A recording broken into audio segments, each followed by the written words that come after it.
De quoi s'agit-il?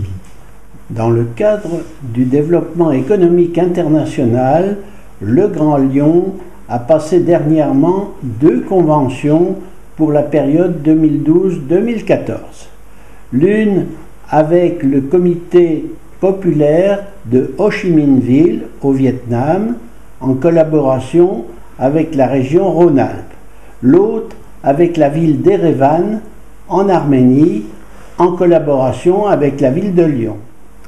Ces 2 conventions ont ceci de point commun. Elles concernent toutes 2 l'envoi d'experts lyonnais dans ces villes, la réception de stagiaires, des séminaires de rencontres à Lyon, l'organisation de séances de formation.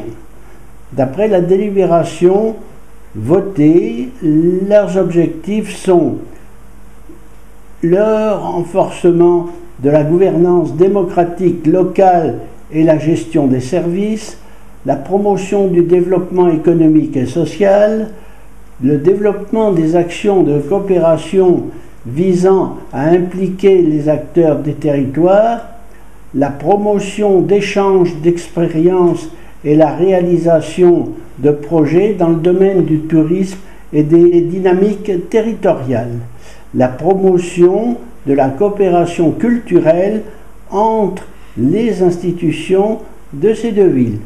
Donc tout ceci nous semble vraiment très vague. Quels vont être les bénéfices pour les habitants du Grand Lyon? Ces thèmes paraissent bien entendu d'un intérêt prodigieux pour la population du Grand Lyon, puisque toutes les actions sont orientées uniquement vers ces 2 régions.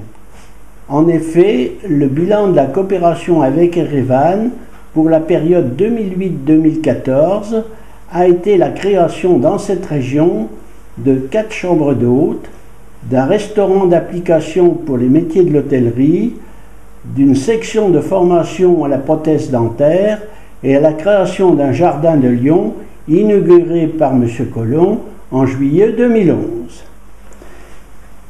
Et pour la coopération franco-vietnamienne depuis 2005, il a été créé à Ho Chi Minh Ville un centre de formation au métier de l'urbain pour la gestion des déchets, la gestion du patrimoine urbain, le logement social, les transports, l'espace public, les espaces verts.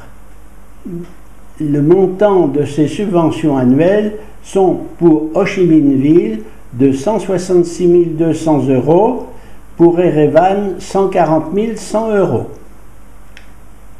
Que pense Canol de ces dépenses?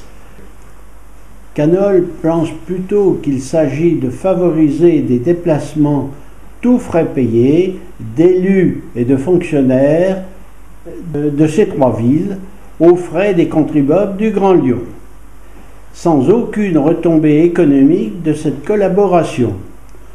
Dans cette période de recherche d'économie, ces dépenses n'ont aucune raison d'être.